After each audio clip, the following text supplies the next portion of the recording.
Well, these are certainly the cleanest steps on Madison Avenue. That's how Mr. Day wants them kept. Good morning.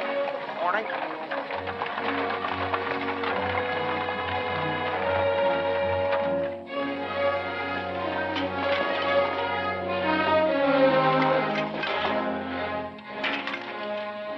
You're new here, aren't you? Just this morning.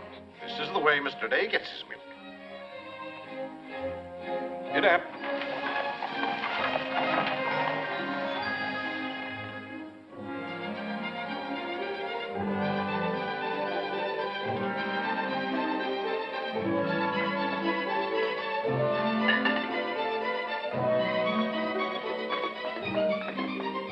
Annie, be careful of this dish. You could burn your hands. And keep the cover on till you're ready to serve them. Mr. Day likes his muffins hot. I'll do that.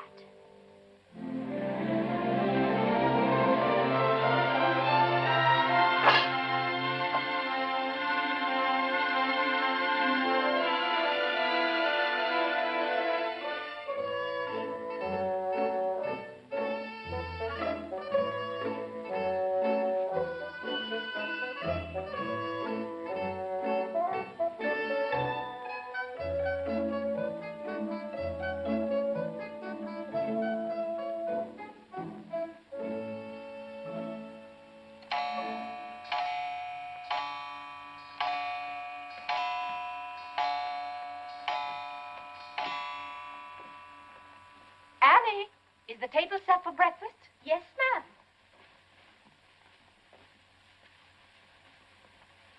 Good morning, ma'am. Good morning, Annie. How are you getting along? All right, ma'am. I hope. No, don't be nervous just because this is your first day. Everything's going to be all right. But I do hope nothing goes wrong. Oh, no, Annie. The cream and sugar go down at this end. Oh, I thought in the center, ma'am. Everyone could reach the Mason. Mr. Day sits here. Oh, excuse me. I didn't know where to place the napkins, ma'am.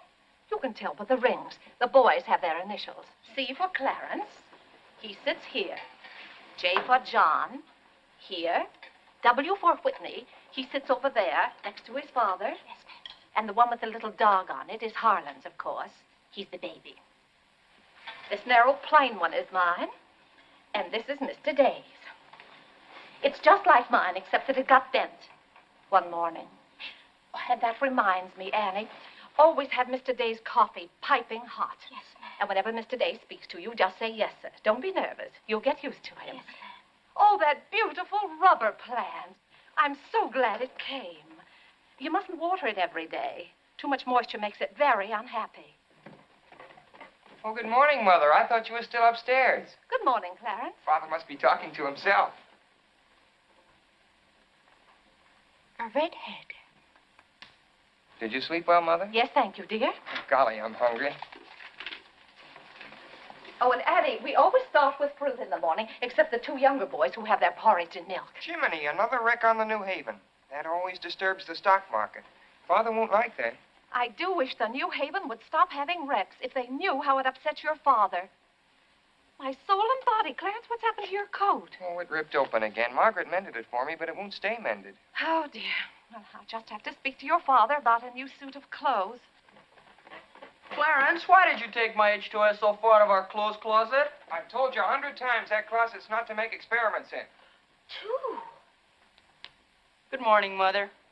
John, have you been making those chemical smells again? No, Mother. I'm making an electric battery. It'll ring a bell and everything. You know your father doesn't like electricity. But, Mother, everything's going to be electricity. Not in this house. Oh, God! What's the matter, Claire? What's wrong? Where's my necktie? Which necktie? The one I gave you yesterday. It isn't pressed yet. I forgot to give it to Margaret. I told you distinctly I wanted to wear that necktie today. You've got plenty of neckties. Put on another one right away and come down to breakfast. I don't know what this world's coming to. Mother, may I have my breakfast early? I'm going to play baseball. 3. Whitney, before you leave the house, you have to study your catechism. But, Mother, they're going to let me pitch today. Good morning. Who won? The Giants, 7-3. Buck Ewing hit a home run. Let me see. Boys, don't wrinkle the paper before your father sees it. Mother, could Could you ask me my catechism now? I think I know it. Well, let's see. What is your name? Whitney Benjamin. Who gave you your... Come and help me down, Mother. There are steps to come down, Mom. Good morning, darling. Good morning, Mother. How's your finger? It itches. Good, that's a sign it's getting better. Come along. Oh. Let's see, what was I doing? Oh, yes, the catechism. Who gave you your name? My sponsors at baptism, wherein I was made a member of Christ, the child of God, and an inheritor of the kingdom of heaven. Mother, if I hadn't been baptized, wouldn't I have any name? Not in the sight of the church. What did your sponsors then for you? They did promise and vow 3 things in my name. First, that I should renounce the devil and all his works, the pomps and vanity of this wicked world, and all the sinful lusts of the flesh. And secondly, that I believe all the articles of the Christian faith. And thirdly, that I should keep God's holy will and commandments and walk in the same all the days of my... Good morning, boys. Good morning. Good morning, Morning, Father. Father. Morning, Vinnie. Have a good night? Yes, thank you, Claire. Good. Sit down, boys. What's that thing doing in here? Claire, that's our new rubber plant. Place for rubber plants is on the equator. Take that object out, Catherine. You're not Catherine? No, sir. Good. Never liked Catherine anyway. Thank you, Clarence. Put it somewhere else, Annie, but not too near a window. Sit down, Harlan. Thank you, dear.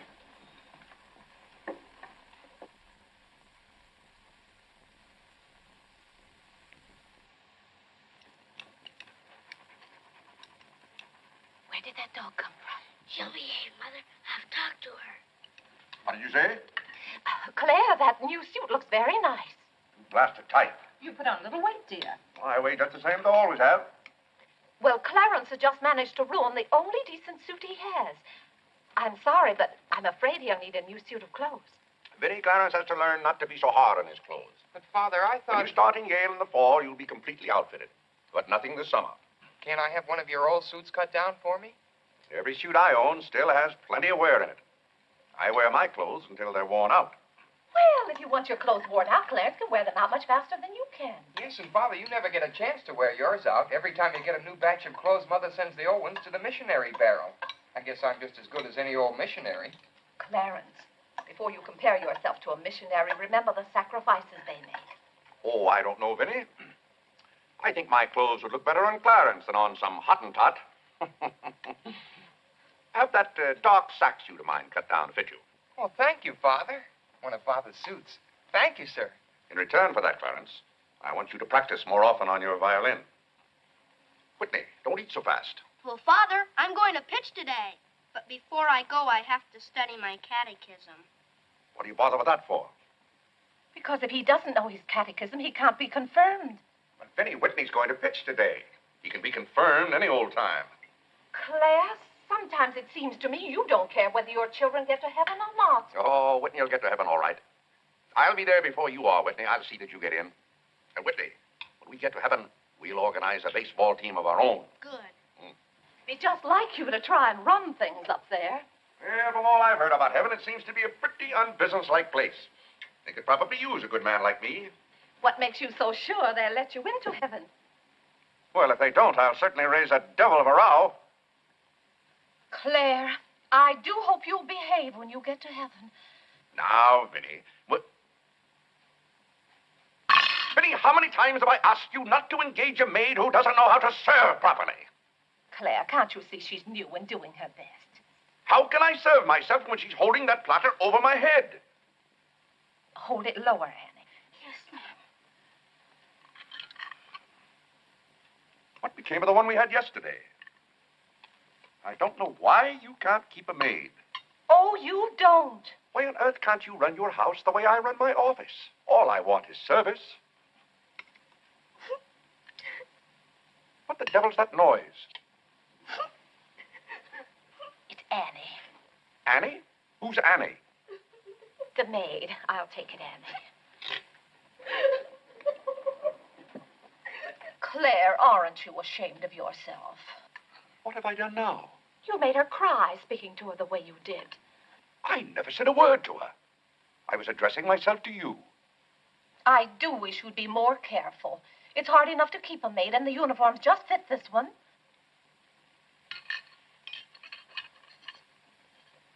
What's the matter, Claire? What's wrong?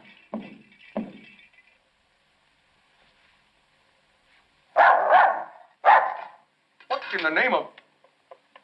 Well, where did you come from? Who do you belong to? She's mine, Father. Her name is Princess. Looks more like a prince to me. What's wanted? Margaret, this bacon's good. Oh, Well, it's good. yes, sir. Harlan, how's that finger? Come here, let me see it. Yes, Father. Ah, yes, that's healing nicely. I guess you'll know the next time that cats don't like to be hugged. It's all right to stroke them, but don't squeeze them.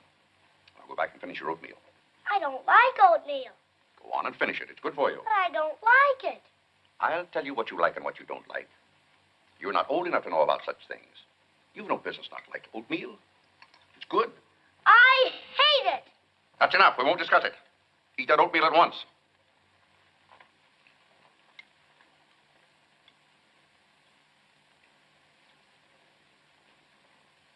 Ah.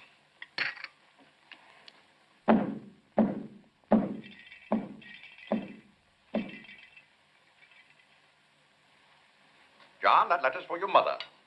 I finished my oatmeal, Father. May I be excused? Yes, Whitney, you may go. It's a good game. I will. Whitney? Yes, Mother. My catechism. Never mind this morning, darling. Run along. Thank you, Mother. What's wanted? Margaret, what is this? Coffee, sir. It is not coffee. You couldn't possibly take water and coffee beans and arrive at that. It's slops, that's what it is. Slops. Take it away. I come down to this table every morning hungry. Well, if you're hungry, Claire, why aren't you eating your breakfast? I am. Aunt Judith wants me to come up and visit her. Now, Vinnie, I want no more relatives in this house. We are going to live here by ourselves, in peace and comfort. Claire, I was saying Aunt Judith wants me to visit her. Oh. Eat your oatmeal, dear. Now, what on earth is this? Dear friend Day, we are assigning you the exclusive rights to Staten Island for selling the Gem Home Pop-Up of popcorn. I think that's for me, Father. But then why isn't it addressed to Clarence Day, Jr.? Oh, it is. I wouldn't get mixed up in popcorn, Clarence. It's too indigestible. Confound it, another wreck on the New Haven. If you please, ma'am, there's $1 due in a package. It's from Lewis and Congers. Oh, yes, those kitchen knives I ordered. Make a memorandum of that, Vinnie. $1, and whatever it was for. Of course, Claire. I must have a record of what is spent running this house. I've never understood what good a record is after the money's gone. There's just $1, Margaret. Vinnie, this house must be run on a business basis. Of course, dear. That's what the household accounts are for. Oh, Claire, it's 8:30. You don't want to be late at the office. Plenty of time. Annie, clear the table now. Yes, ma'am, I'll do that. Clarence, John, Yes, Mother? you boys go up and move the small bureau from my room into yours. Who's coming? Cousin Cora, and she's bringing a friend with her, a young girl. A girl? You'll have to help entertain her, Clarence. Oh, Mother, do I have to? Wait till Father finds out we've got visitors. There'll be a rumpus. John, don't criticize your father. He's very hospitable. After he gets used to the idea. I like coffee, I like tea, I like the girls, and the girls like me. Well, I don't like girls, and they don't like me. Oh, God! Go on, boys, go on. What's the matter, Claire? What's wrong? How did that get in this room? Now, Claire, how was the new maid to know? Keep that abomination out of here. All right, I'll take it. Oh, Claire, dear, I'm afraid I'm going to need some more money. You were complaining about the coffee this morning. Well, that nice French drip coffee pot is broken, and you know how it got broken. Never mind that, Vinnie. As I remember, that coffee pot cost $5 and something. I'll give you $6. When you get it, Vinnie, enter the exact amount in the ledger. Of course, Claire. We can't go on month after month having the household accounts in such a mess. No, And I've thought of a system that will make my bookkeeping perfect. Well, I'm certainly relieved to hear that. All we have to do is open charge accounts everywhere, and the stores will do my bookkeeping for me. Now, wait a minute, Vinnie. Then, when the bills come in, you'd know exactly where your money had gone. Yes, I certainly would. Vinnie, we get enough bills as it is. Claire, dear, don't you hate those arguments we have every month? I certainly do. Not to have those, I should think, would be worth something to you. Well, I'll open an account at Lewis and Conger's and one at McCreary's to start with. Thank you, Claire. We'll see how it works out. Thank you. Oh, the rector's coming to tea today. The rector? Well, I'm glad you warned me. I'll go to the club. Don't expect me home until dinner time. Claire, dear, I do wish you'd take a little more interest in the church. Getting me into heaven is your business, Vinnie. If there's anything wrong with my ticket when I get there, you can fix it up. Everybody loves you so much, I'm sure God must too. I'll do my best, Claire. It wouldn't be heaven without you. If you're there, Vinnie, I'll manage to get in some way, even if I have to climb the fence. Sweet Marie, come to me, sweet Marie. Margaret! Margaret! Oh, yeah! What's the matter, Claire? What's wrong? Why did God make so many dumb fools and Democrats? Politics. Yes, but it's taking the bread out of our mouths. Huh. Honest Hugh Grant. Honest, bah. Fine mayor you've turned out to be. If you can't run this city without raising taxes every 5 minutes, you'd better get out. Let someone who can. Richard Croker's running in this town, and you're just his cat's paw. Tell me this. Are these increased taxes going into public improvements, or are they going into graft? Answer me that honestly, if you can, Mr. Honest Hugh Grant. You can't. I thought so. Bah. Don't order dinner. You were elected to office on the promise that you would put an end to all this thievery and corruption. Have you put an end to it? No. You've encouraged it. Every day there's some new raid on the public treasury. If you don't stop plundering the pocketbooks of the good citizens of New York, we're going to throw you and your boodle board of aldermen out of office. I'm warning you for the last time. It's robbery. That's what it is. Highway robbery. Annie. If you think we're going to submit to this... Take this fresh cup of coffee in to Mr. Day. Tell you, sir. But Mr. Day's got a The owners visitor. of New York City are not going to tolerate these conditions any Nonsense. Run longer. along in now. We pay you a good round sum to watch after our interests, and all we get is inefficiency. I know you're an nincompoop, and I strongly suspect you of being a scalawag. You're not going to escape your legal responsibilities. Legal responsibilities? By gad, I mean criminal responsibilities. Don't think for 1 minute we're going to let you escape. We're going to throw you into jail.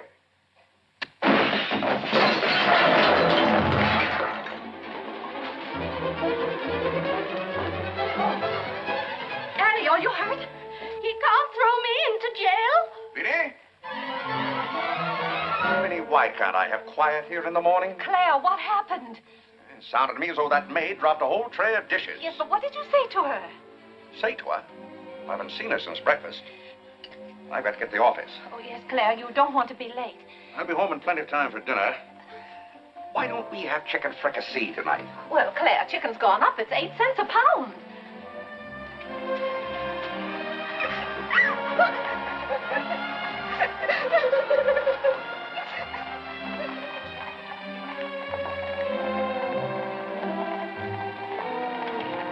Where the devil's she going, dressed up like that? Claire, you've done it again. How could you? How could I what? Can't you see she's leaving? Dear, I've no time to engage a new maid. We'll have to have dinner out. Dinner out? Nonsense. I'll engage a new maid myself. Claire, you can't. She has to fit the uniforms. I'll have one here in an hour. Goodbye, dear. Bye, Claire. Good morning, Mr. Day. On your way to the office? Yes, Clarence. Good morning. Mrs. Day? Good morning, Mr. Day. Good morning, Jim.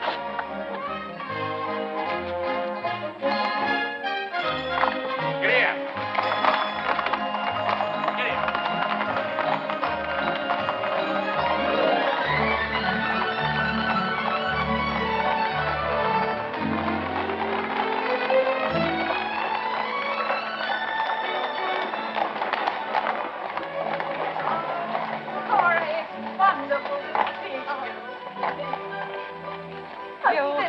declare you're getting younger and prettier every year. Oh, this is Mary Skinner. Aunt Skinner's daughter. My goodness, I never would have known you.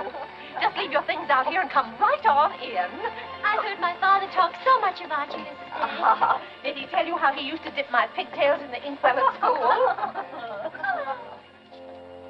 What's the news in Pleasantville, Cora? Oh, Vinnie, I have so much to tell you. We wrote you that Aunt Carrie broke her hip. Yes. That was the night that Robert Ingersoll lectured. Of course, she couldn't get there, but it was a good thing for Mr. Ingersoll she didn't.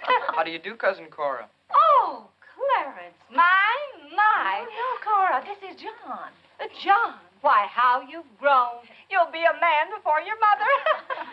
John, this is Mary Skinner. How do you do? How do you do? Vinnie, everybody in Pleasantville sends their love. Oh. Grandpa Ebbets, Cousin Edith, Aunt Hattie, the Taylors, just everybody. Cora, how did. is Grandpa Evans? Oh, he hasn't been at all well. You know he only has one kidney, and that's floating. How do you do, Cousin Cora? I'm glad to see you. This can't be Clarence. Yes, it is. My. My goodness, every time I see you boys, you've grown another foot. Let's see, you're going to St. Paul's now, aren't you? St. Paul's? I was through with St. Paul's long ago. I'm starting in Yale this fall. Yale? Oh, Mary, this is Clarence, Mary Skinner. How do you do? Oh, this is Mary's first trip to New York. Yes, it is. It's her first trip. We'll have to show Mary around. Oh, I tell you, I'll ask Mr. Day to take us all to Delmonico's for dinner tonight. Delmonico's? Think of that, Mary, Delmonico's. And Cousin Clara's such a wonderful host. Well, I know you girls want to freshen up, so come upstairs. Clarence, get their bags. I've given you girls Clarence's room, but he didn't know about it until Now, this Vinnie, morning. I don't want you to He hasn't give us moved a his thought. things Don't out you yet. bother about us for That doesn't one make any- minute. John, get their old bags. We just take care of ourselves. You know, everyone is pleasant. Oh, you play the violin. Well, I fooled with it a little. You're just being modest. No, really, I play the piano. Not awfully well, but... Now, you're being modest. Do you ever play duets? Well, I haven't up to now. Neither have I. Up to now.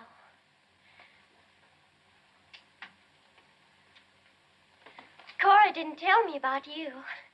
I never met a Yale man before.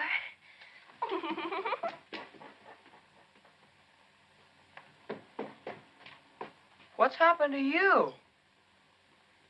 Nothing. I feel fine.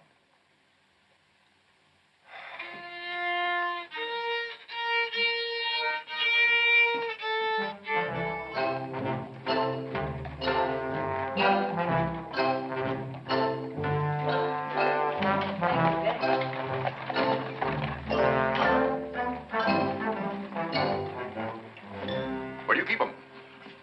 Do you wish a domestic servant? Where do you keep them? I will take your name and address. Confound it, I'm late at the office now. If you will give me the details as to what kind of person you require. I'm asking you where you keep them. Why, the girls are in there, but clients are not allowed in that room. If you will tell me the kind of a position you wish to have filled, I will be very glad to...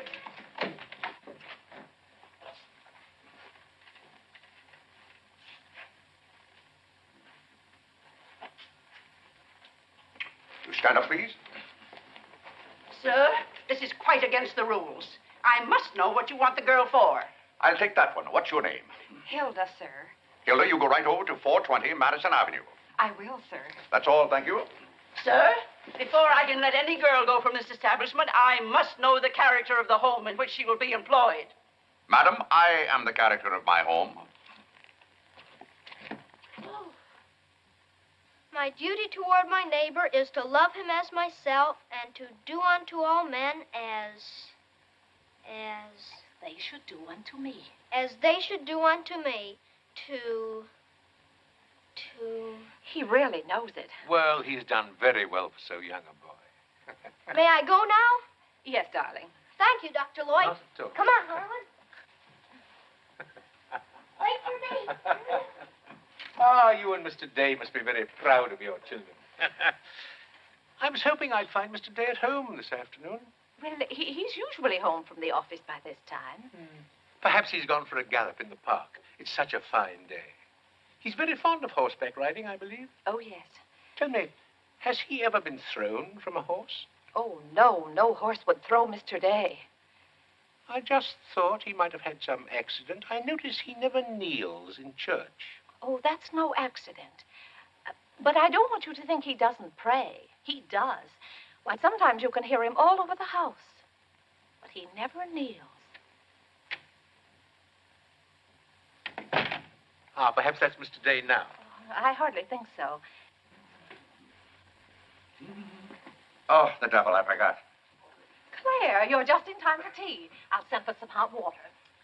How are you, Dr. Lloyd? It's a great pleasure to have a visit with you, Mr. Day. Mother, are they back yet? No, Clarence, no. Except for a brief glimpse on the Sabbath, I don't see much of you. Well, Claire, did you have a busy day at the office? Devilishly busy. Claire. A very busy day. Tired out. How a man can get tired just sitting at a desk all day, I don't know. I suppose Wall Street is just as much a mystery to you as it is to me, Dr. Lloyd. No, it's all very clear to me. My mind often goes to the businessman. The picture I'm most fond of is when I envision him at the close of the day's work. I see him pausing in his toil, and it comes over him that all those figures of profit and loss are without importance or consequence. Vanity and dust. Well, I'll be... Claire? Yes, ma'am. Delia, some more hot water, please. Yes, ma'am. Who's that? The new maid. Where's the one I sent this morning? The uniform didn't fit. I like the one I picked out better. Claire, Dr. Lloyd wants to tell us about the plans for the new edifice. The new what? The new church.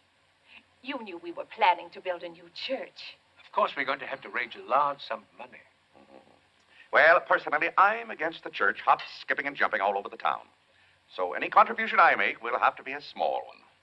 The amount everyone is to subscribe has already been decided. Who decided it?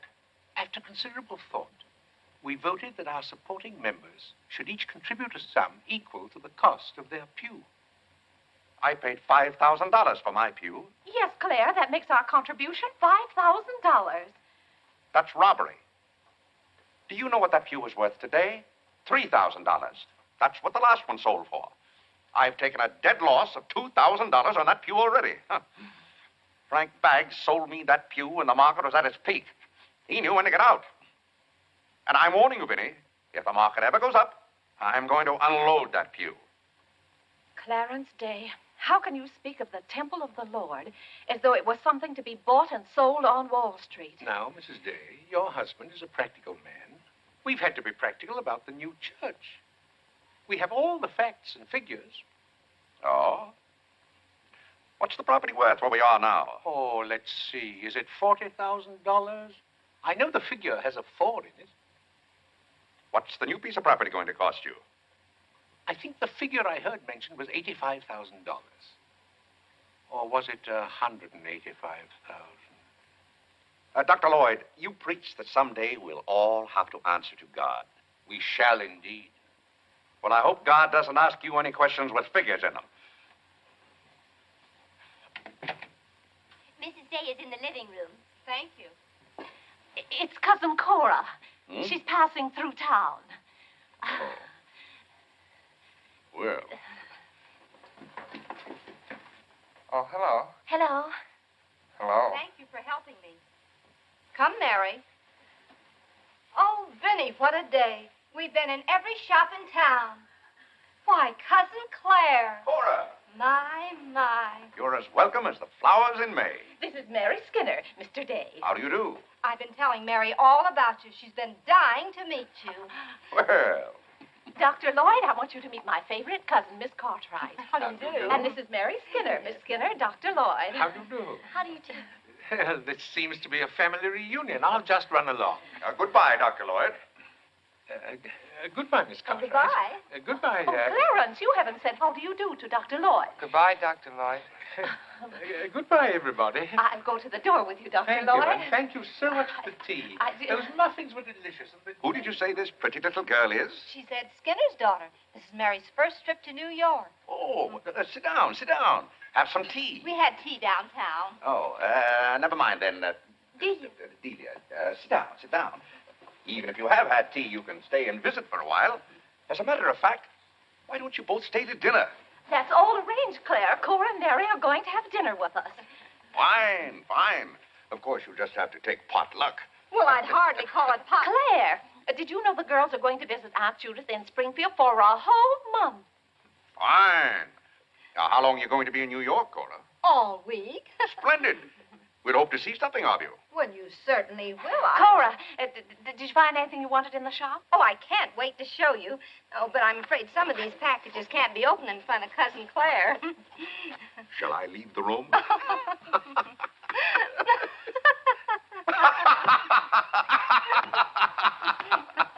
Oh, Clarence, would you take the package in the hall up to our room, or should I say your room?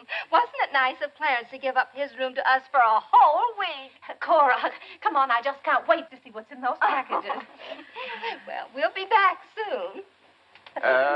Vinnie, I wish to speak to you before you go upstairs. I'll be down in just a minute, Claire. I wish to speak to you now. I'll be up in just a minute, Cora. It's all right, Vinnie. Come along, Mary.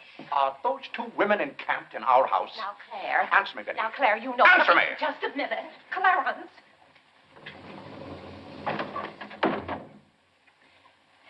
Now, Claire, you know you've always been fond of Cora. What has that to do with her planking herself down in my house and bringing hordes of strangers with her? How can you call that sweet little girl a horde of strangers? Why don't they go to a hotel?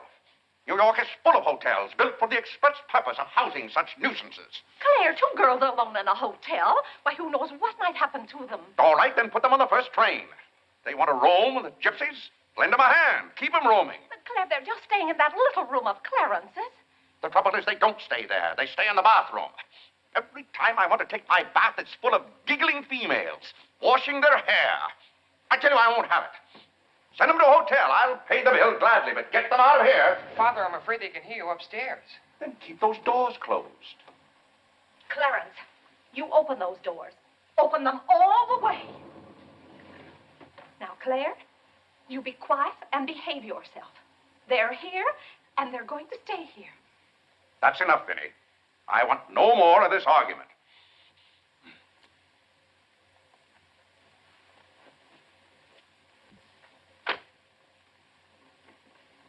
Oh, ta! What I don't understand is why this swarm of locusts always descends on us without any warning. Oh, thunder.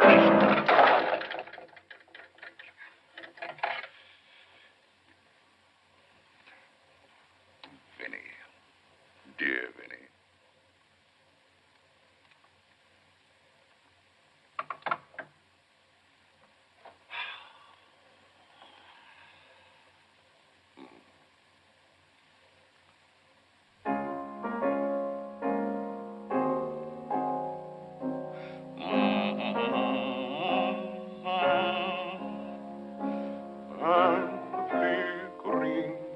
Shadows softly come and go. Though my heart be weary. Father, may I go along with the rest of you to Delmonico's? What's that, Delmonico's? You're taking Mother, Cousin Cora, and Miss Skinner to Delmonico's for dinner tonight. Oh, Gad! I won't have it. I won't have it. I will not have my life arranged for me. I bought this house for my own comfort. I will not submit myself to this indignity. Now, Claire, what's the matter? I won't stand it. By heaven, I won't stand it. Clarence. Do I understand that I am not permitted to have dinner in my own home? Claire, a little change will do you good. I have a home to have dinner in, and any time I can't have dinner at home, this house is for sale. Well, Claire, you can't have dinner here tonight because it isn't ordered. And besides, Cora and Mary want to see something of New York. Well, that's no affair of mine. I am not a guide to Chinatown and the Bowery. Oh, Mr. Day, I just love your house. I could live here forever.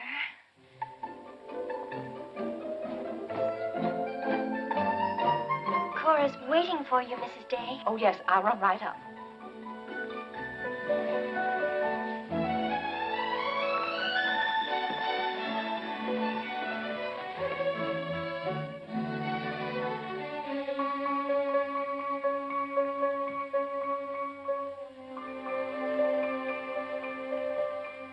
I'm glad you like our house, Miss Skinner.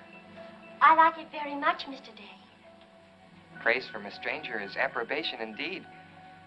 At home, our living room is green. I like green. I like green, too. Red's my favorite color. It's an interesting thing about colors. Red's a nice color in a house, too, but outside, too much red would be bad. I mean, for instance, if all the trees and the grass were red. Outside, green's the best color. That's right. I never thought of it that way. But when you do think of it, it's quite a thought. I bet you make your mark at Yale. Oh. My mother wants me to go to college. Do you believe in girls going to college? I guess it's all right if they want to waste that much time. Before they get married, I mean. I'm glad you're fond of music, Mr. Day. Oh, hello. Look, a new youth companion. John enjoys the youth companion. John. Won't you sit down? Oh, thank you. It tells all about connecting batteries in series. John, Miss Skinner and I were talking. Oh, that's all right. You won't bother me. Jiminy, there's where I made my mistake. I didn't mix enough blue vitriol with it.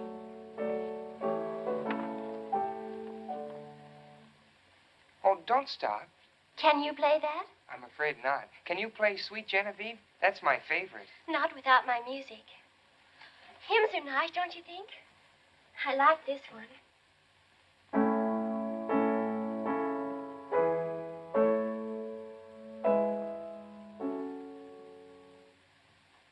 That's funny.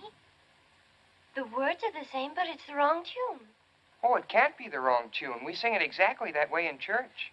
We don't sing it that way in the Methodist church. You see, we're Methodists. Oh, that's too bad. Oh, I don't mean it's too bad that you're a Methodist. Anybody's got a right to be anything they want, but what I mean is, we're Episcopalians. Yes, I know. Anyway, the words are the same. Shall we begin?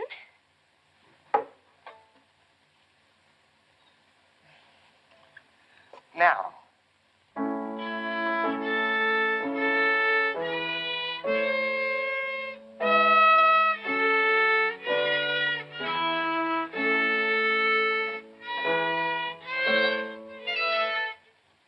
Oh, dear. Well, what's wrong? Shall we try again?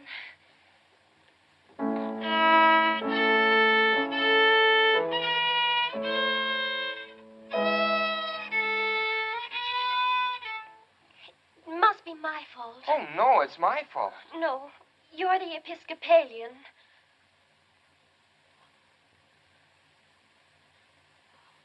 I just remembered something. My father was an Episcopalian. He was baptized an Episcopalian. He was an Episcopalian right up to the time he married my mother.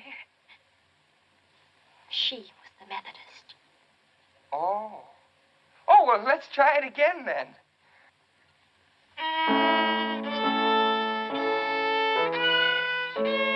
Well, Clarence, if you're going to Delmonico's with us, you'd better get dressed. Am I going to? Jiminy! Thank you, Father. Be ready in just a minute, Mother. Vinnie, that young lady looks about the same age you were when I came out to Pleasantville to rescue you. Rescue me? Mm. You came out there to talk me into marrying you. It worked out just the same. Ah.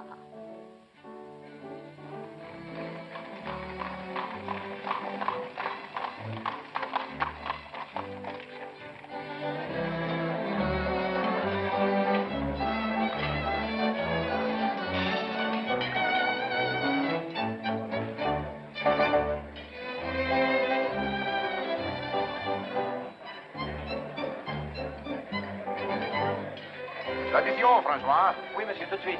Louis, l'addition pour monsieur Day. Oui, monsieur. Alors, vite, vite. Tout de suite. Alors, vite, vite. Tout de suite. Cette sauce diable était délicieuse. Merci, monsieur. Je suis content que monsieur soit satisfait. Merci, monsieur. Bon. France. Oui. No cooking like the French. Claire, it was so nice of you to invite Cora and Mary here their first night. It's been a pleasure. Mr. Day, have you always been an Episcopalian? I've always gone to the Episcopal Church, yes. But you weren't baptized a Methodist or anything, were you? You were baptized an Episcopalian? Come to think of it, I don't believe I was ever baptized at all. Claire, that's not very funny, joking about a subject like that. I'm not joking. I remember now, I never was baptized. Claire, that's ridiculous. Everybody's baptized. What? I'm not. No one would keep a little baby from being baptized. You know father and mother, free thinkers, both of them. They felt their children should decide those things for themselves. But Claire... I remember when I was 10 or 12 years old, Mother said I ought to give some thought to it, but I never got around to having it done to me. Claire, do you know what you're saying? Yes, I'm saying I've never been baptized. Then something's got to be done about it right away. Now, Vinnie, don't get excited over nothing. Why haven't you ever told me? Well, what difference does it make? I've never heard of anyone who wasn't baptized. Even the savages in darkest Africa. Well, it's all right for savages and children. But if an oversight was made in my case, it's too late to correct it now.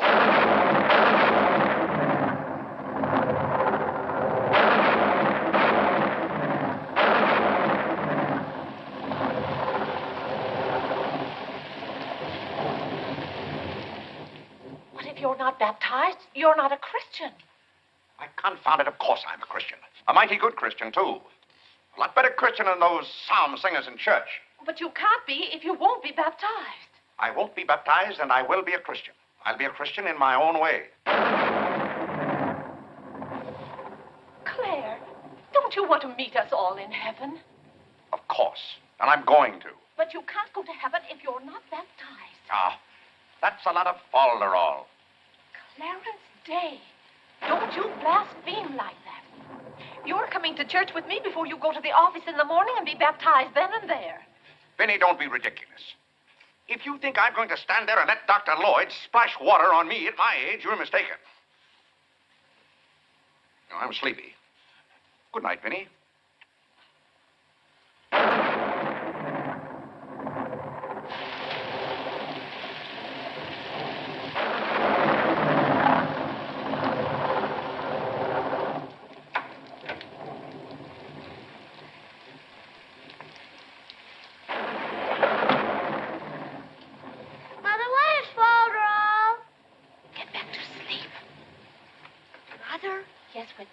Father hasn't been baptized, he hasn't any name.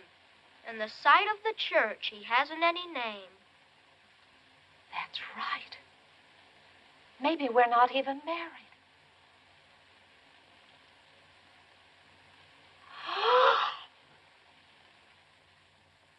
We, thine unworthy servants, do give thee most humble and hearty thanks for all thy goodness and loving kindness to us and to all men. We bless thee for our creation, preservation, and all the blessings of this life. But above all, for thine inestimable love in the redemption of the world by our Lord Jesus Christ. For the means of grace, for the hope of glory. And we beseech thee, give us that due sense of all thy mercies, that our hearts may be unfeignedly thankful. And that we show forth to kneel.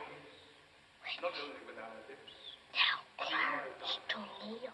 By giving up ourselves to thy Tell Clarence to kneel. And by walking before thee in holiness and Mother says kneel. All our days. Through Jesus Christ our Lord. To whom He says he can. With thee. He says he Holy can. Ghost, be all honor and glory. World without end. Amen. The grace of our Lord Jesus Christ, and the love of God, and the fellowship of the Holy Ghost be with us all evermore. Amen. Amen.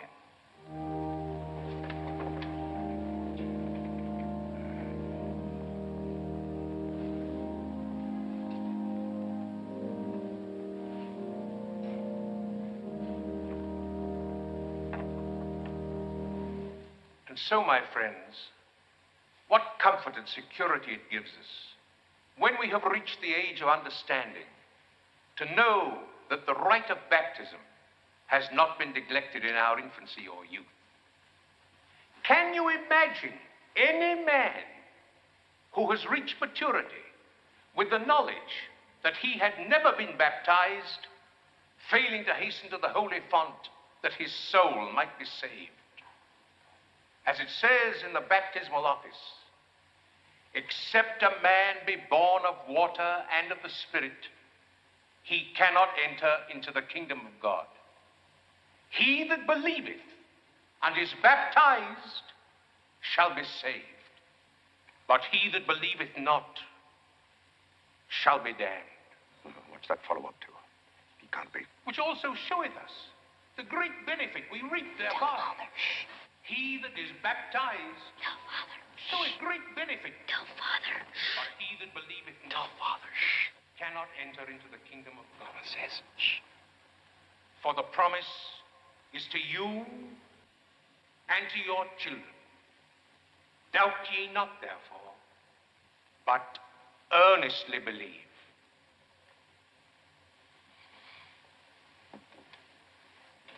In the name of the Father, and of the Son, and of the Holy Ghost.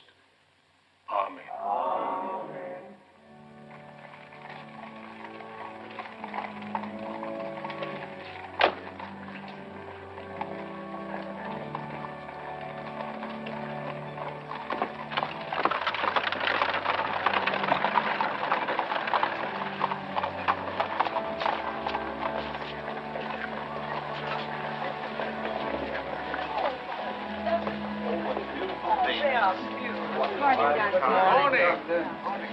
This is William Powell Wickersham. And this is Wilhelmina Eugenia Wickersham. What a lovely day for them to be baptized. The happiest day of my life.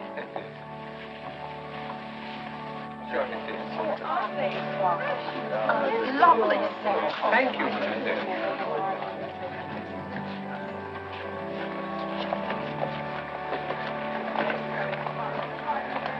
Claire, you know I didn't ask Dr. Lloyd to do that. You must have said something. Well, I had to find out from him if we were really married. I am married and I'm not baptized. And as far as I'm concerned, the whole congregation can know it. They certainly know it now. That suits me. I don't go to church to be preached at as though I were some lost sheep. Claire, you don't seem to understand what the church is for. Vinnie, if there's one place the church should leave alone, it's a man's soul.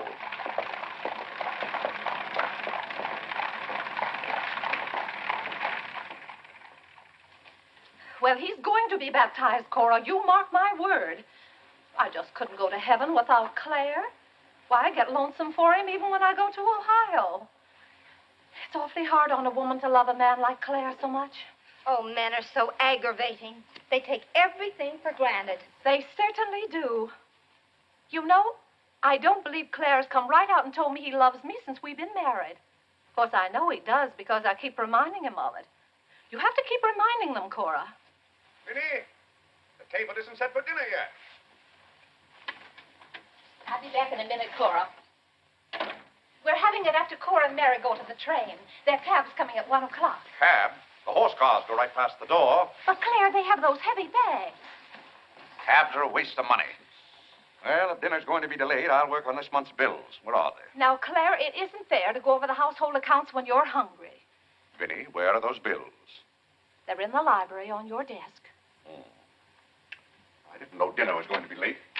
No one ever tells me anything in this house. Back home, I ride all the time. I love horses. The horse is my favorite animal. Well, goodness, where have you two been? Clarence wanted to show me his grandfather's house. You'll have to hurry and finish your packing. It won't take me long. Can I help you pack? Clarence! Clarence? Why didn't you kneel in church today? I just couldn't.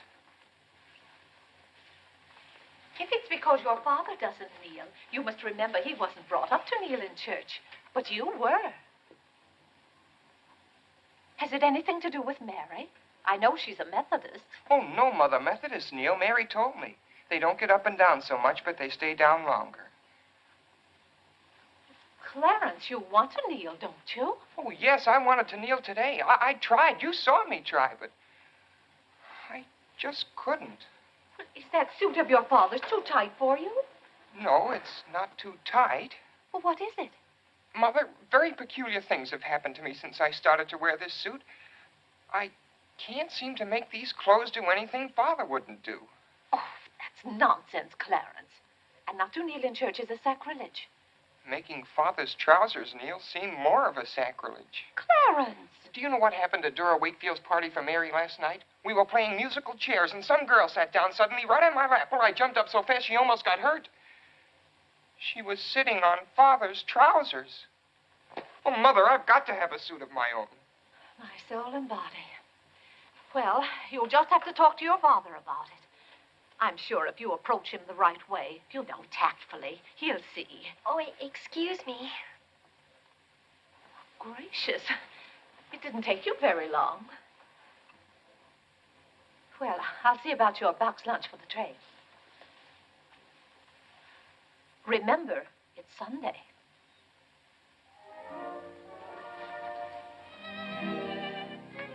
I was hoping we could have a few minutes together before you left. Cora had so much to do, I wanted to get out of her way. Well, didn't you want to see me?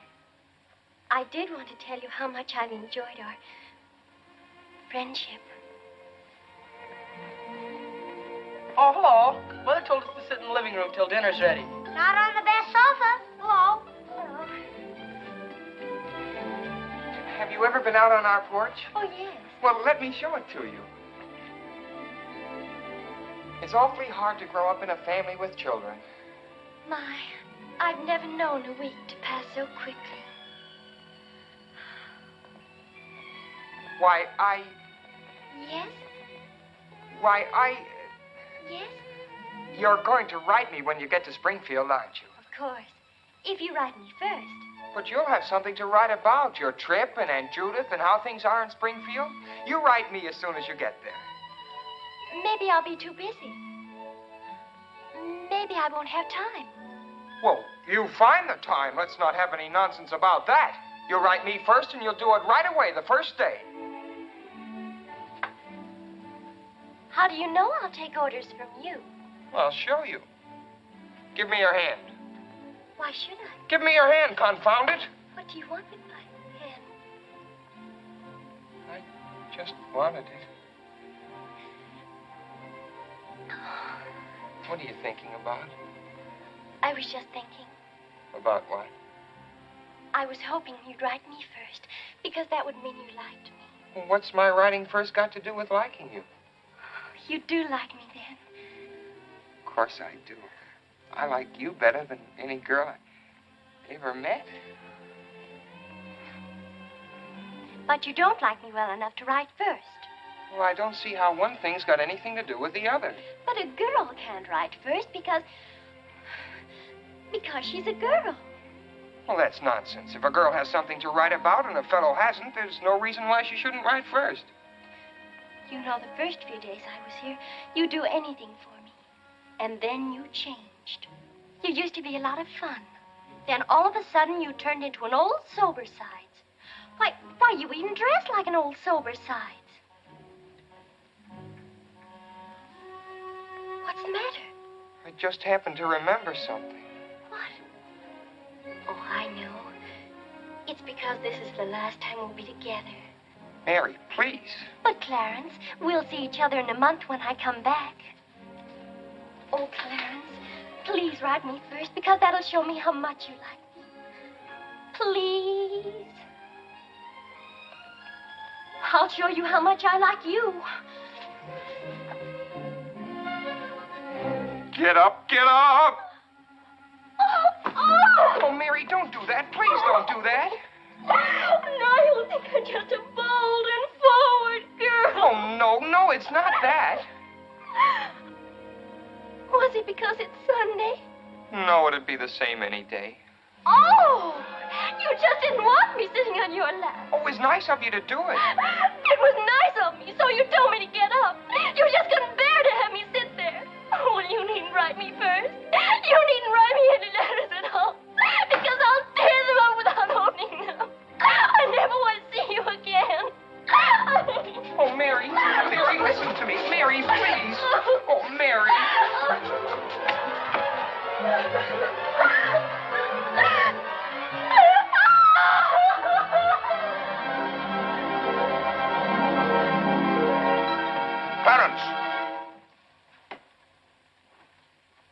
Father? That young lady's crying. She's in tears. What's the meaning of this? I'm sorry, Father. It's all my fault. Nonsense. What's that girl trying to do to you? Oh, no, she wasn't. It was... Well, whatever the quarrel was about, Clarence, I'm glad you held your own. Father, I have to have a new suit of clothes. You've got to give me the money for it. Young man, do you realize that you're addressing your father? I'm sorry, Father. I apologize. But you don't know how important this is to me. A new suit of clothes is so important. Oh, why should...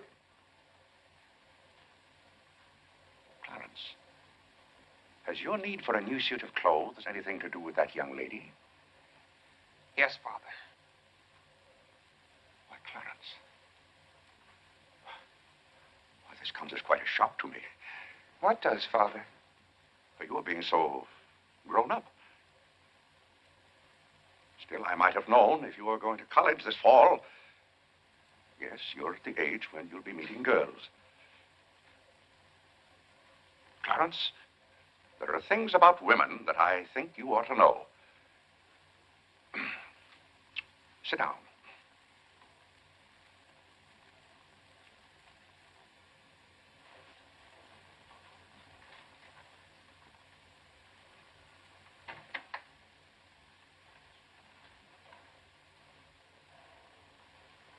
Yes, I think it's better for you to hear this from me than to have to learn it for yourself. Clarence, women aren't the angels that you think they are. Well, now, first let me explain this to you. You see, Clarence, we men have to run this world, and it's not an easy job. It takes work, and it takes thinking. A man has to reason things out. Now, you take a woman. A woman thinks... No, I'm wrong right there. A woman doesn't think at all. She gets stirred up. And she gets stirred up over the most confounded things. Now, I love my wife just as much as any man, but that doesn't mean that I should stand for a lot of folderol. By gad, I won't stand for it. Stand for what, Father? That's the one thing I shall not submit myself to. Clarence, if a man thinks a certain thing is wrong, he shouldn't do it. If he thinks it's right, he should do it. Now, that has nothing to do with whether he loves his wife or not. Who says it has, Father? They do. Who, sir? Women. They get stirred up. And then they try to get you stirred up, too. But don't you let them do it, Clarence. Don't you let them do it. Now, if you can keep reason and logic in the argument, well, a man can hold his own, of course. But if they can switch you, pretty soon the argument's about whether you love them or not. I swear I don't know how they do it. But don't you let them, Clarence. Don't you let them. I see what you mean so far, Father. If you don't watch yourself, love can make you do a lot of things you don't want to do. Exactly. But if you do watch out and know just how to handle women, then you'll be all right. All a man has to do is be firm. You know how sometimes I have to be firm with your mother. Yes, but Father, what can you do when they cry? Well, that's quite a question. You just have to make them understand that what you're doing is for their good. I see. Now, Clarence, you know all about women.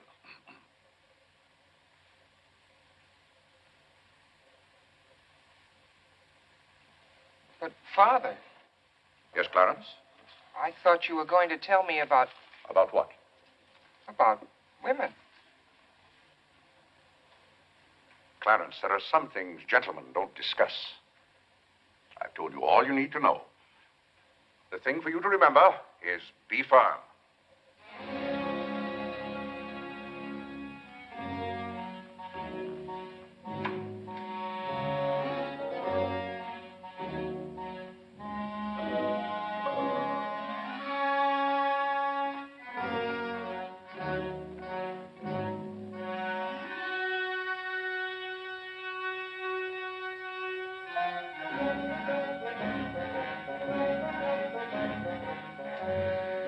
Mary, when you get to Springfield, the very first thing you...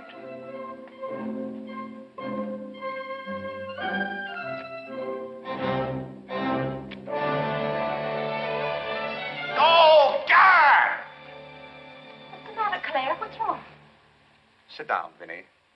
Oh, Claire, Cora and Mary are leaving any moment Sit down. now. Vinnie, you know I like to live well, and I want my family to live well.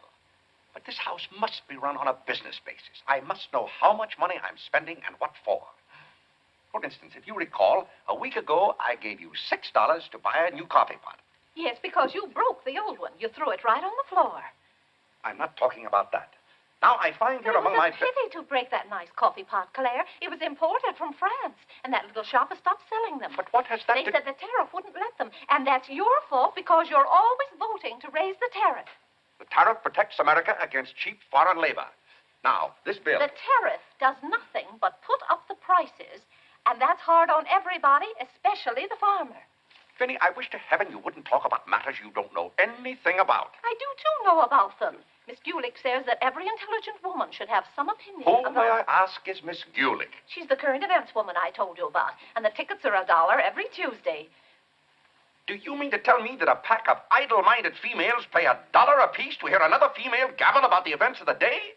Listen to me if you want to know anything about the events of the day. But you get so excited, Claire. And besides, Miss Gulick says that our president, whom you're always belittling, prays to God for guidance. Vinnie, what happened to that $6? What $6? I gave you $6 to buy a new coffee pot. Now I find that you apparently got one of you was in Congress and charged it. Here's the bill. One coffee pot, $5. So you owe me $1, and you can hand it right over. I'll do nothing of the kind. What did you do with that $6? Well, Claire, I can't tell you now, dear. Why didn't you ask me at the time? I give up. Wait a minute. I spent $4.50 for that new umbrella. Now we're getting somewhere. One umbrella, $4.50. And that must have been the week I paid Mrs. Tobin for 2 extra days washing. Mrs. Tobin. That's $2 more. That makes $6.50, and that's another 50 cents you owe me. I don't owe you anything. What you owe me is an explanation of where my money's gone. I do the best I can to keep down expenses. You know yourself, Cousin Phoebe spends twice as much as we do. Don't talk to me about your cousin Phoebe. You talk about your own relatives enough. That's not fair, Vinnie. When I talk about my relatives, I criticize them. I can't even speak of Cousin Phoebe. You can speak of her all you want to. But I won't have Cousin Phoebe or anyone else dictating to me how to run my house. I didn't say a word about her dictating. Claire, you know she isn't that. You said... Well, I don't know what you said now. You never stick to the point. Now, we're going over this account book, item by item. I find here a bill for $38. I don't know what you expect of me. I tire myself out chasing up and down those stairs all day long, trying to look after your comfort, to bring up our children. I do the mending and the marketing. Now you want me to be an expert bookkeeper, too.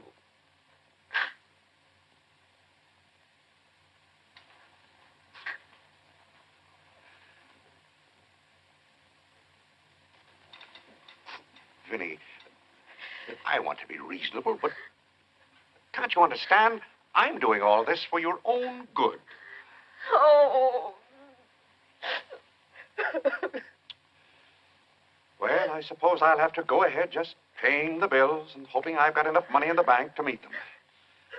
But it's all very discouraging. I'll try to do better, Claire. Well, that's all I'm asking. Well, I'll make out the checks and sign them. But maybe I haven't any right to sign those checks since in the sight of the Lord I haven't any name. That's right. Claire, to make those checks good, you'll have to be baptized right away. Vinnie, the bank doesn't care whether I've been baptized or not. Well, I care. And no matter what Dr. Lloyd said, I'm not sure we're really married. Vinnie, we have 4 children. If we're not married now, we never will be. Claire, Dr. Lloyd said this morning. Well, that's all, Vinnie. Hadn't you better go tell Whitney to watch for the cab? Not before you give me that $1.50. What $1.50? The $1.50 you owe me. I don't owe you any $1.50. I gave you money to buy a coffee pot for me, and somehow it turned into an umbrella for you. Why, Clarence Day, what kind of man are you? Quibbling about $1.50 when your immortal soul is in danger. And what's more, All right. All right.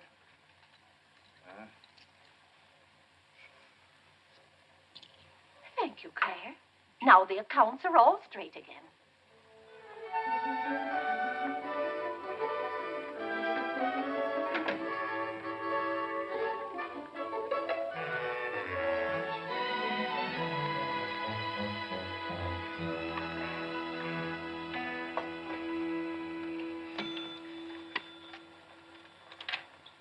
What were you doing down there? I'm setting up this new burglar alarm. I invented it myself. Have you got any money you can lend me? No, you owe me 30 cents now. Well, I'll give you my stamp collection and my piece of John Wilkes Booth's finger. How much?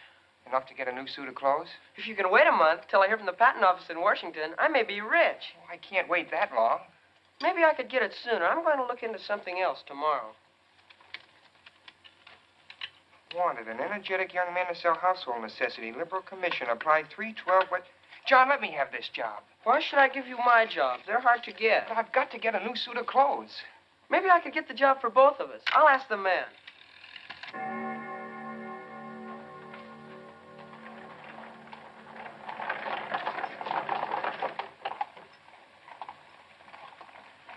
The cab's here, Father. Oh, thank you, Whitney. Vinnie, Cora, the cab's here. John, go up and get their bags. Yes, sir. Here's the lunch for the train, sir. Take it out to the cab. Who's that one? It's Ellen. Delia left yesterday. I don't know where your mother finds them. Now, Vinnie, don't you let Claire worry about us. We have plenty of time. Take the bags right on out, John. Yes, sir. Well, goodbye, Clarence. It was so nice to see you Goodbye, again. Cousin Cora. Goodbye, Whitney. Now, you be a good boy. Goodbye, Cousin Cora. Goodbye, Harlan. Goodbye. Keep out of mischief. Come along, everybody. Don't keep the cab waiting. Cabs cost money. If there's one thing Mr. Day can't stand, it's to keep a cab waiting. There's any waiting to do. There's a waiting room at the Grand Central Depot just for that. Mary, aren't you even going to shake hands with me? I don't think I'd better. You may remember that when I get too close to you, you feel contaminated. Mary, you're going to write to me, aren't you? Are you going to write first? No, Mary. There are times when a man must be firm. Mary, Mother says you better hurry out before Father starts yelling. It's Sunday. Goodbye, John.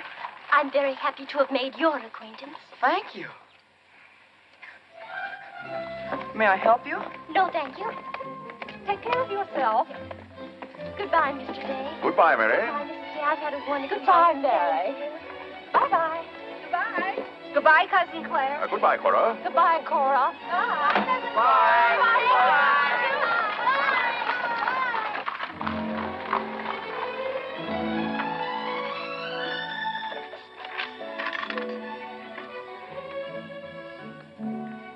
Dear Mary. My duty toward my neighbor is to love him as myself and to do to all men as I would they should do unto me. Has Father gone to the office yet? Come on, let's go over to the ball field. I've got to guard this box till John comes back. It's his burglar alarm. It wouldn't work, so he fixed it. We're going to put it back in the dining room after Father goes to the office. Are there burglars around? Everywhere. Oh. To love, honor, and succor my father and my mother. Why do you have to learn that? Because if I don't, I'll go to hell. Father's going to hell. He is not. Yes, he is, because he isn't baptized. He'll go to hell and burn for 1,000 years. He won't. He won't. He'll be in a lake of fire and brimstone, and 1,000 devils with pitchforks will be poking at him. No, Mother, don't let me. Father will hear you. No, I don't. Oh, come on, you faithful. Oh, come on, ye faithful. That noise. Just singing, Father. You boys be quiet. You know your mother isn't feeling well. Yes, Father.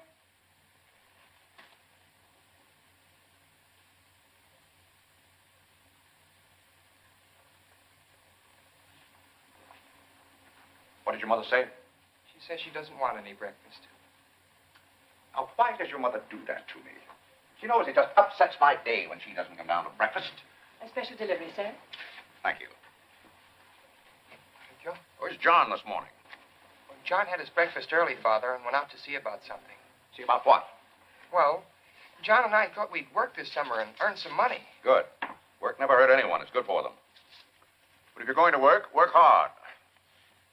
King Solomon had the right idea about work. Whatever thy hand findeth to do, Solomon said, do thy doggonedest.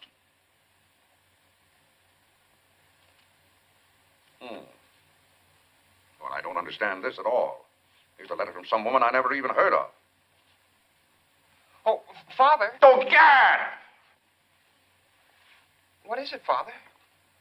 This woman claims that she sat on my lap and that I didn't like it. Huh.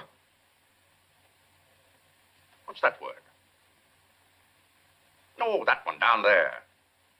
It looks like curiosity. Oh. I only opened your letter as a matter of curiosity. Huh. Yes, go on. Why, this gets worse and worse. Just turns into a lot of sentimental, lovey-dovey mush. Tcha! This is someone's idea of a practical joke. What's the matter, Claire? What's wrong?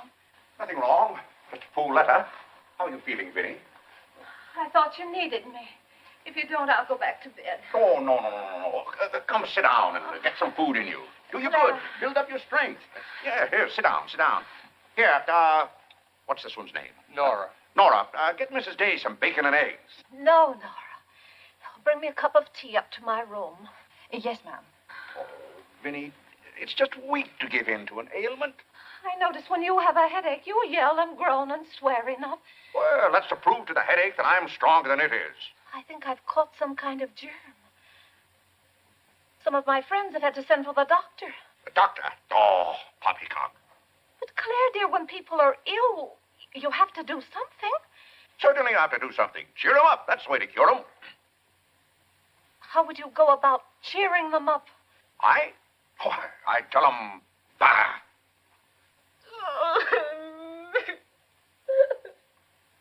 What have I done now?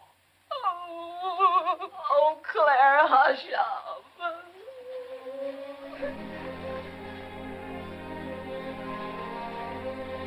Hey, I didn't mean to upset you.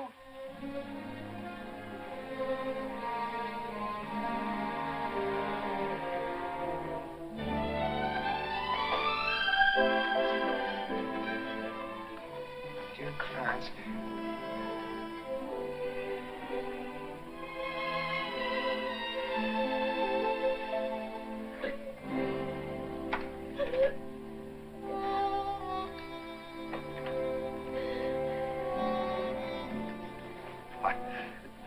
I was just trying to help you. You know, when you take your bed, I have a confounded lonely time around here. So when I see you getting it into your head that you're not feeling well, I want to do something about it. Just because some of your friends have given into this, no reason why you should imagine you're ill. Claire, stop. Get out of this house and go to your office.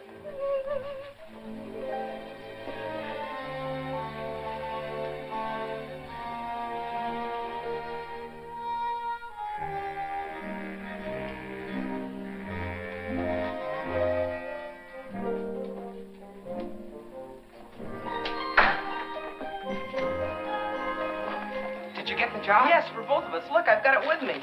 What is it? Medicine. Medicine? You took a job for us to go out and sell medicine? But it's wonderful medicine. Look what it cures.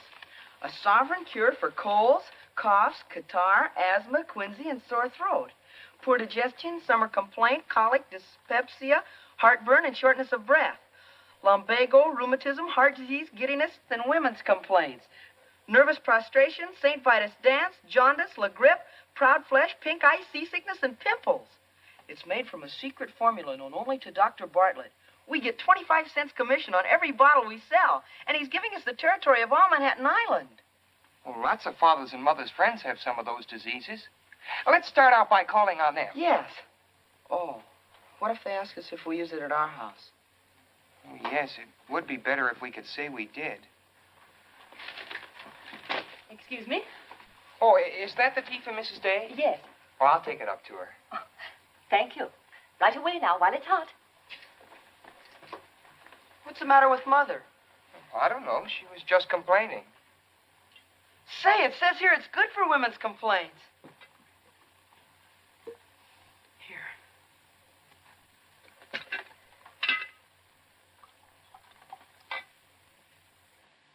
Yes, sir. Chesapeake and Ohio, an 8.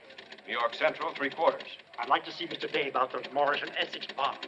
Today's very busy this morning. You'll have to wait.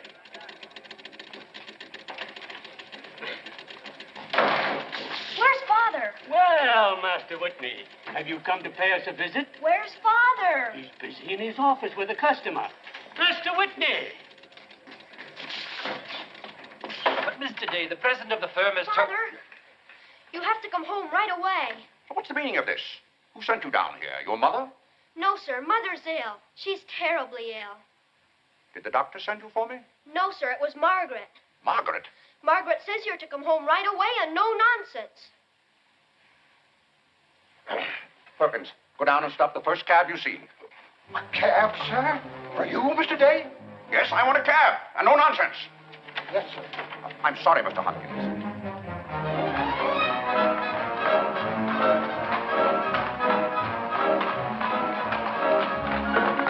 Confound you, can't you go any faster? All right. Get up. Get up there, do you hear me? Get up!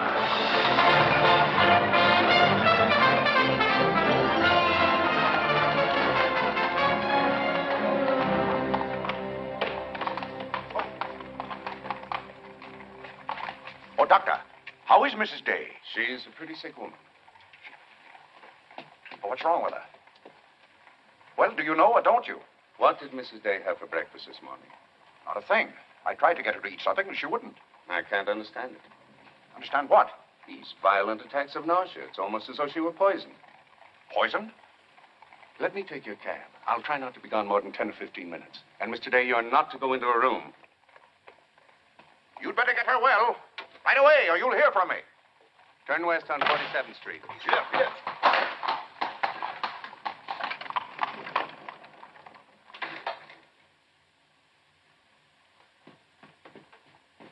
How is Mother? I don't know. Well, she better be good and sick, or Father may be mad at me for getting him up here. Especially in a cab. Has your father come? Yes, just now. Where are you going, Margaret?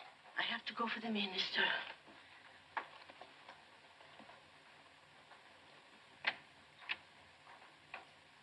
I guess the minister's coming to baptize Father, so I won't have to go to hell. You can't be baptized in a house. You've got to have water. We have lots of water. Not the right kind.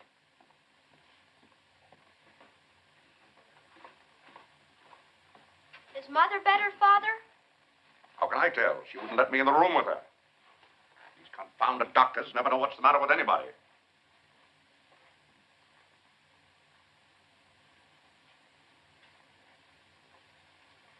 Father, Yes? Mother's going to get well, isn't she? Of course she's going to get well.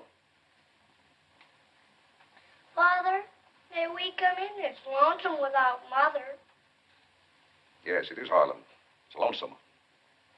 Come in, boys.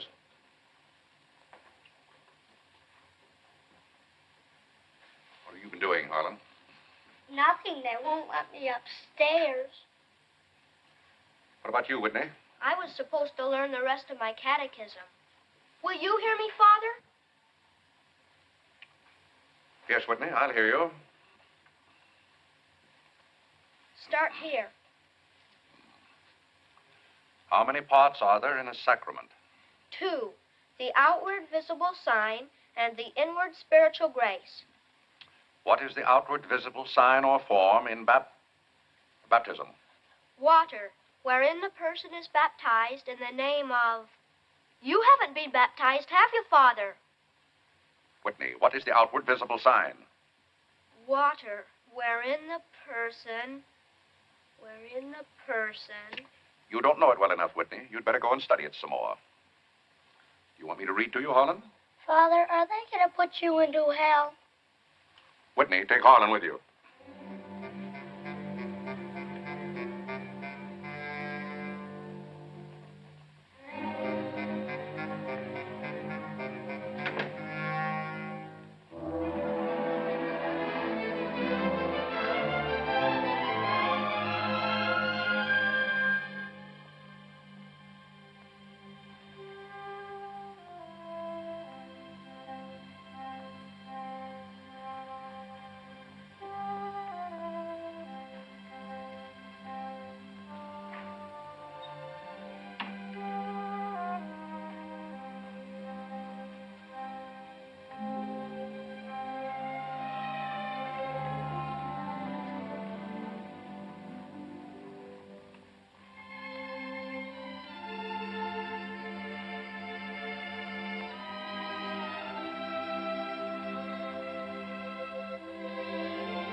What's the world coming to? Everybody's sending for doctors. Doctors don't do you any good. Only make you feel worse. All poppycock. Who's ringing that bell? Stop that noise! Stop it, I say! What idiot's ringing that bell? Mr. Day, we must all be quiet. Mrs. Day is very ill. I know she's ill. Go up and see if she needs anything. And what are you doing out of the house? Send for the minister. The minister? He'll be right in. He's paying off the cab.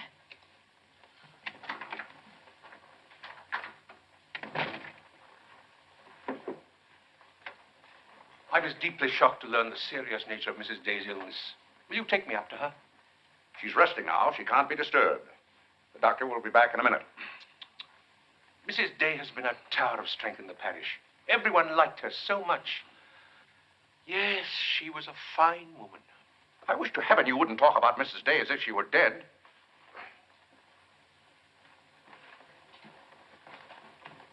Is the doctor back yet? No. Does she need him? Well, she's kind of restless. She's talking in her sleep and twisting and turning.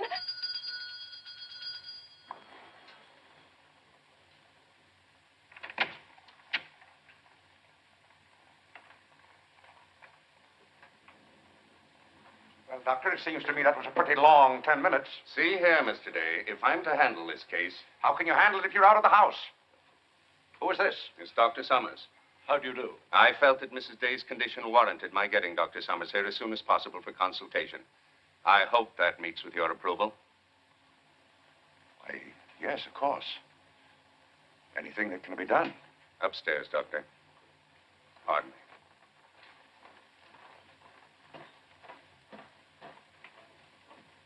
Mrs. Day is in good hands now, Mr. Day. There's nothing you and I can do at the moment to help. Dr. Lloyd. Yes? There's something that's troubling Mrs. Day's mind. Oh? I think you know what I refer to. Yes. You mean the fact that you've never been baptized? Yes, I gathered that you knew about it from your sermon last Sunday. But let's not get angry. I think something had better be done about it. Yes, Mr. Day? When the doctors get through up there, I want you to talk to Mrs. Day. I want you to tell her something. Why, I'd be glad to. You're just the man to do it. She shouldn't be upset about this. I want you to tell her that my being baptized would just be a lot of confounded nonsense. But, Mr. Day... No, she'd take your word on a thing like that. And we both must do everything we can to help her now. But the solution is so simple. It would take only your consent to be baptized. That's out of the question. And I'm surprised that a grown man like you would suggest such a thing.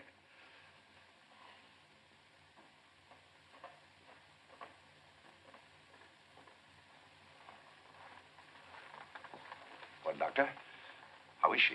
What have you decided? Is there a room we could use for our consultation? Well, yes, my library. Doctor. Dr. Summers, this isn't serious, is it? After we've had our consultation, we'll talk to you, Mr. Day. But surely... Rest assured, Dr. Summers will do everything that is humanly possible. We'll try not to be long.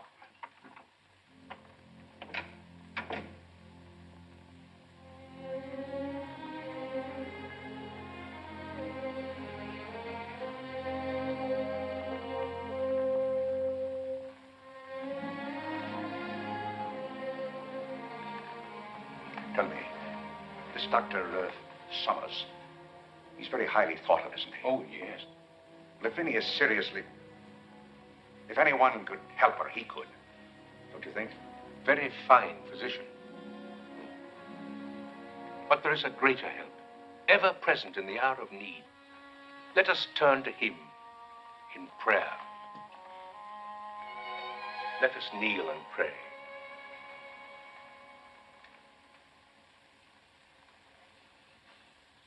Let us kneel and pray.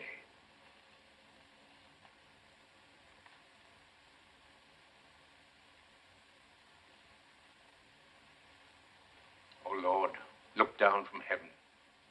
Behold, visit, and relieve this thy servant who is grieved with sickness. Have mercy on her, O Lord. Have mercy on this miserable sinner. Forgive her, and extend thy accustomed She's goodness. not a miserable sinner, and you know it. Oh, God! You know Vinnie is not a miserable sinner. She's a fine woman. She shouldn't be made to suffer. It's got to stop, I tell you. It's got to stop. Have mercy, I say. Have mercy, I tell you. What's the matter, Claire? What's wrong? Vinnie. Vinnie, what are you doing down here? You shouldn't be out of bed. You get right back upstairs. I heard you call. Do you need me? Vinnie, I know now how much I need you. Get well, Vinnie. I'll be baptized. I promise. I'll be baptized. You will? I'll do anything. Oh, Claire. We'll go to Europe, just we two. You won't have to worry about the children or the household accounts. Or... Vinnie. Don't worry, Mr. Day. She'll be all right now. Bless you for what you have done. What did I do? You promised to be baptized. I did? Oh, Gad!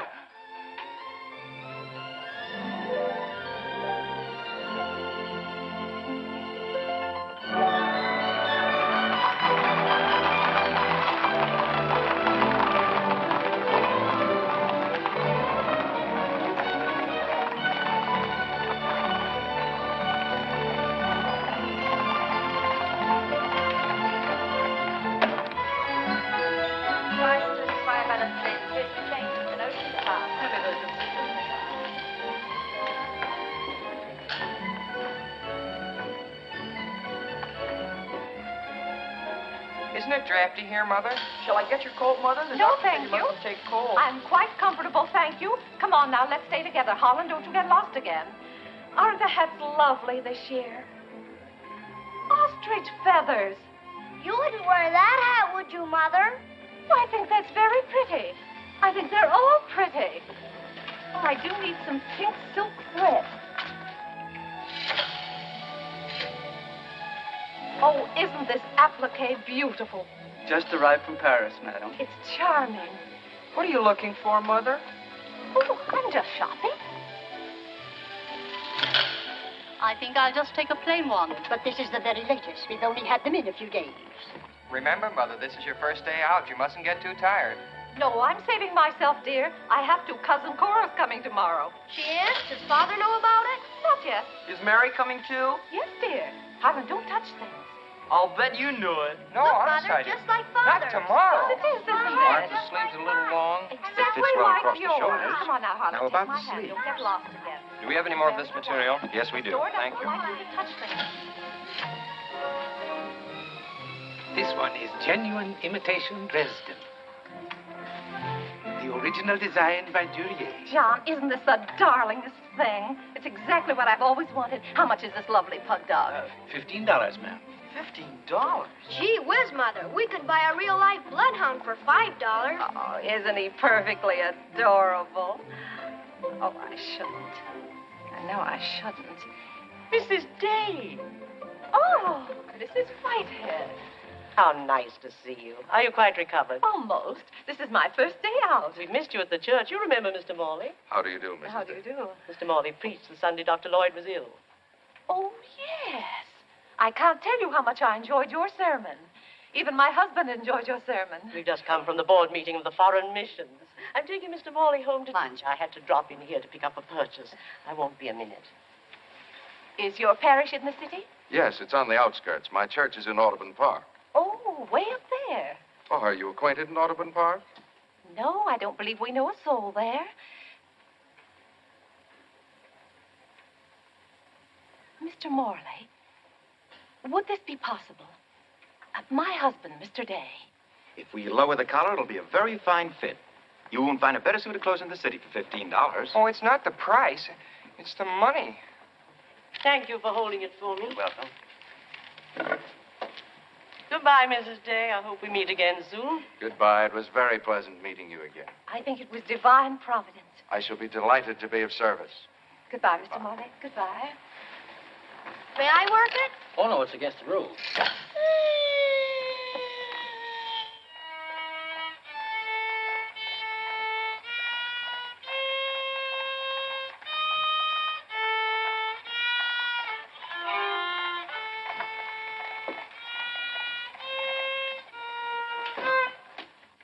Hello.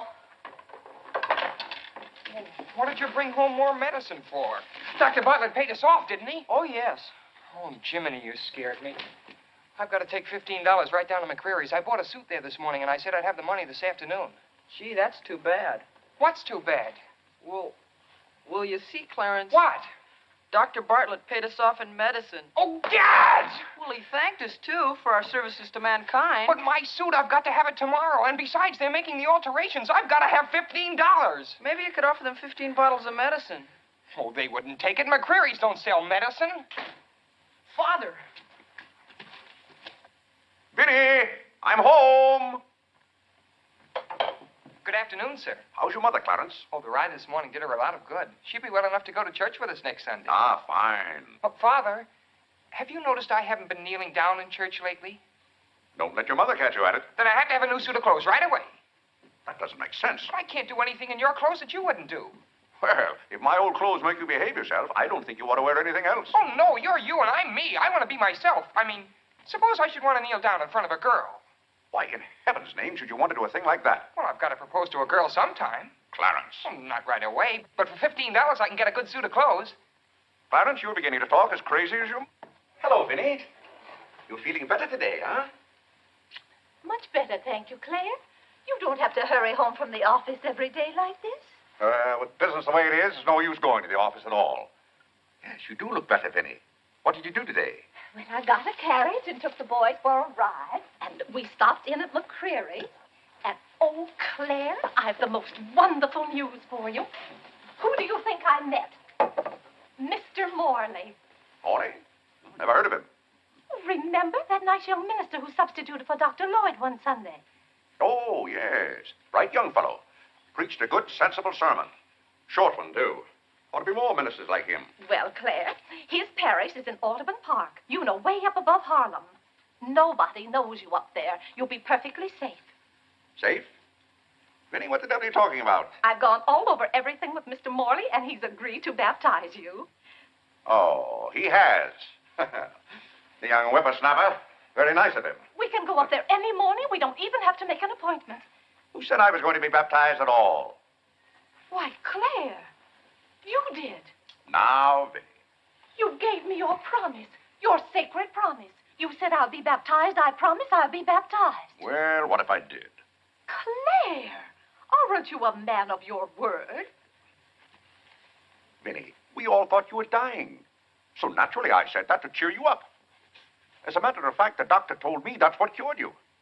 Well, it seems to me pretty ungrateful of you to press this matter any further. My being well has nothing to do with it. You gave me your word. You gave the Lord your word. And you're going to march yourself up to Mr. Morley's church some morning before you go to the office and be christened.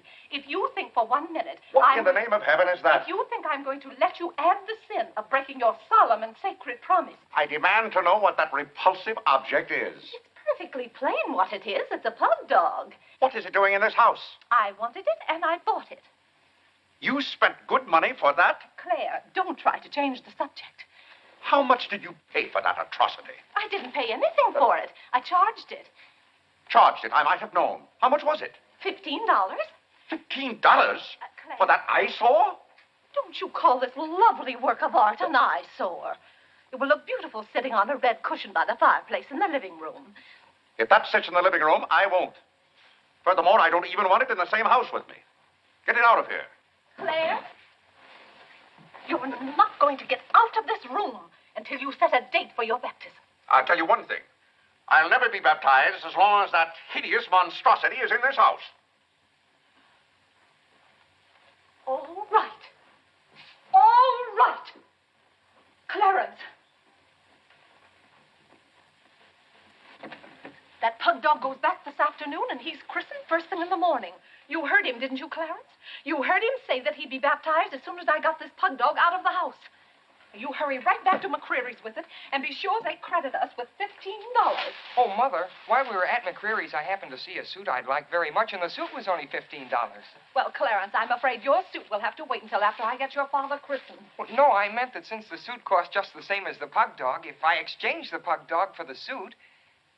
Why, yes. Then the suit wouldn't cost your father anything. Why, how bright of you, Clarence, to think of that. I'd better start right away before McCreary's closes. Yes. Now, let's see. If we're going to take your father all the way to Audubon Park... Clarence, on your way back, you stop at the livery stable and tell them to have a cab here at 8 o'clock tomorrow morning. Mother, a cab? Do you think you ought to? We can't walk all the way to Audubon Park. But you know what a cab does to Father. This is a very important occasion. All right. Get one of their best cabs, the kind they use at funerals. Well, those cost $2 an hour, and if Father gets mad... Well, if your father starts to argue in the morning, you remember. Oh, he agreed to it. We both heard him.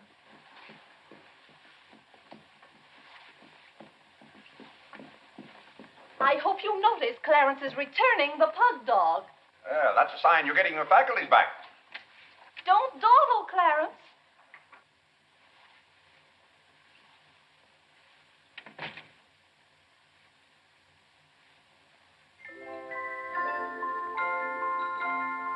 Come to me, sweet Marie, not because your face is fair, dear to see. Vinnie, it's good to hear you singing again. But your smile so pure and sweet makes my happiness complete, makes me falter at your feet, sweet Marie. Oh, on the way uptown, I stopped in at Tiffany's and bought you a little something. Thought you might like it. Claire! What a beautiful ring! I'm glad if it pleases you. Oh, Claire, how sweet of you. I don't know how to thank you. Well, it's thanks enough for me just to have you up and around again. You know, when you're ill, Vinnie, this house is like a tomb. There's no excitement. That's the loveliest ring you ever bought me. Now that I have this, you needn't buy me any more rings. Well, if you don't want any more... What I'd really like now is a nice diamond necklace. Vinnie, do you know how much a diamond necklace costs? Yes, I know, Claire, but don't you see, you're giving me this shows I mean a little something to you. Now, a diamond necklace. Good heaven. If you don't know by this time how I feel about you. Well, we've been married for 20 years, and I've loved you every minute of it. What did you say, Claire? I said we've been married for 20 years, and I've loved you every minute of it. But if I have to buy out jewelry stores to prove it, if I haven't shown it to you in my words and actions, well, I might as well. Well, what have I done now? It's all right, Claire. I'm just so happy. Happy? You said you loved me. This beautiful ring, that's something else I didn't expect. Oh, Claire, I love surprises. Well, that's another thing I've never understood about you, Vinnie. Now, I like to know what to expect. Then I'm prepared to meet it. Yes, I know, Claire, but life would be pretty dull if we always knew what was coming. Well, it's certainly not dull around here. In this house, you never know what's going to hit you tomorrow.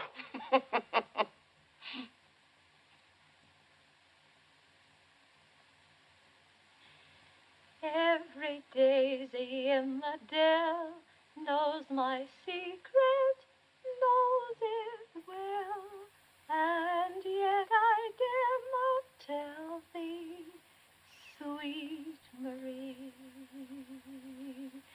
sweet Marie, Sweet Marie, come to me, not because your face is fair, love to see. Love to see. Every daisy in the dell knows my secret, knows it well, and yet I dare not tell, sweet Marie.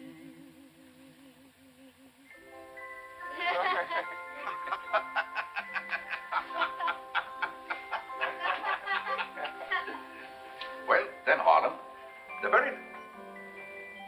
Who are you? What's your name? Margaret, sir. Can't be Margaret. We've got one Margaret in the house. At home, they call me Maggie, sir.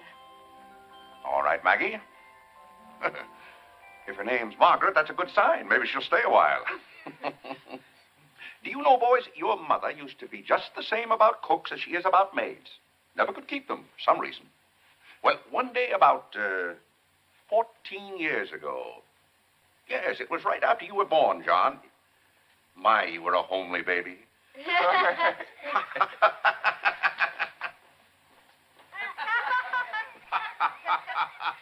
you, Margaret.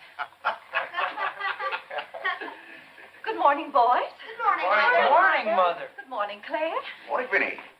Why, you look as though you were dressed for a wedding. Do I, dear? Yes. Have a good night. Yes, thank you, Claire. Sit down, Vinnie. Sit down, boys. Oh, thank you, Clarence. Well, seems to me everyone's all dressed up this morning. What's on the program for this fine day? Well, this afternoon, May Lewis's mother is giving a party for everyone in May's dancing class. Harlan's going to that. I don't want to go, Mama. Harlan, don't you want to go to a party and get ice cream and cake? May Lewis always tries to kiss me. When you get a little older, you won't object to girls wanting to kiss you. Will he, Clarence?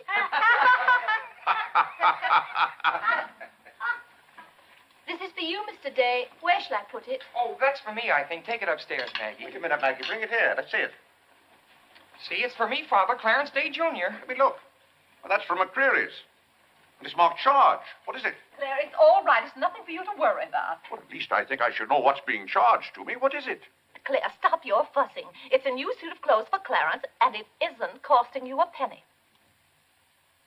It's marked charge $15. It's costing me $15. And I told Clarence... Claire, can't you take my word? It isn't costing you a penny. I'd like to have you explain why it isn't. Because Clarence took the pug dog back and got the suit instead. Of course. And they'll charge me $15 for the suit. Nonsense, Claire. We gave them the pug dog for the suit, don't you see? Then they'll charge me $15 for the pug dog. But, Claire, they can't. We haven't got the pug dog. We sent that back. Well... But... Now, wait a minute, Vinnie. The suit... Well, there's something wrong with your reasoning. Well, Claire, I'm surprised at you when you're supposed to be so good at figures. That's perfectly clear to me. Vinnie, they're going to charge me for one thing or the other. Don't you let them.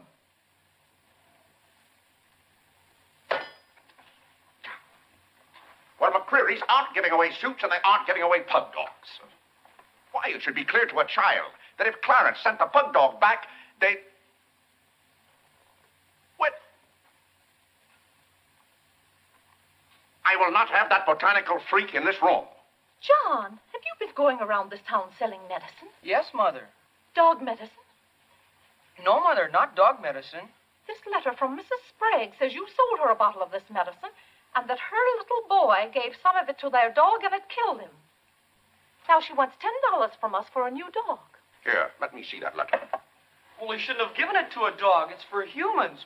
Why, it's Bartlett's beneficent balm made from a secret formula.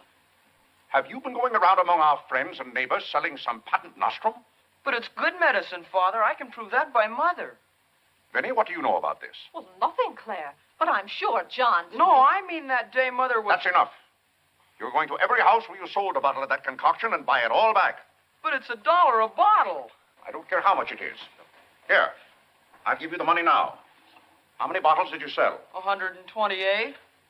128? Claire, I always told you John would make a good businessman. Young man, you'll have to come down to my office with me.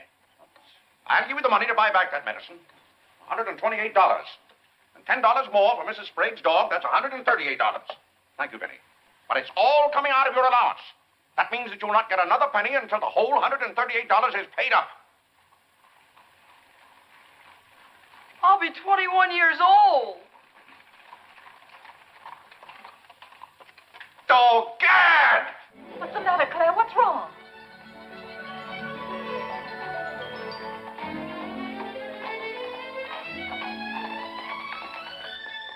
Those gypsies are back. Don't anyone answer the door. They're moving in on us again, bag and baggage. I won't have it, I tell you. I won't have it. Now, Claire. Don't let them in. Claire, hush up. They'll hear you. Tell them to get back in that cab and drive right on to Ohio. As if we could turn our own relatives away. They're extravagant enough to take cabs when horse cars run right by our door. And now you be quiet and behave yourself. John, come help with the baggage. Why did they always have to pounce on us without any warning? Cora, Mary. Well, it's so good to have you back again. How are you, Vinnie? We've been so worried about you. Oh, I'm fine now. Did you have fun in Springfield? Was it? John. My, you're still growing. Thank you, Cousin John, Cora. go get the baggage. There's Whitney. How are you, darling? Fine, thank you. And little Harlan. Have you been a good boy? No. Claire, the girls are here. Cousin Claire, here we are again. My, it's so nice to be back. How do you do, Mr. Day? How do you do? Come and sit down and have some breakfast with us. Oh, we had breakfast at the depot. Well, we've practically finished ours. I haven't finished my breakfast. Well, then sit down, Claire. Come and have a cup of coffee anyway. Oh, thank Mary, you, sit over Vinnie. there. Cora, Maggie, clear those places. My, this seems so natural. Claire, don't let your kippers get cold. Maggie, serve some coffee. Yes. Where's Clarence? He must be upstairs moving his things so you can have his room again. Oh, Vinnie, we can't stay overnight. Grandpa Ebbs has been sailing very fast, and that's why I have to hurry back. We're leaving on the 5 o'clock train this afternoon. Well, Cora, it certainly is good to see you again.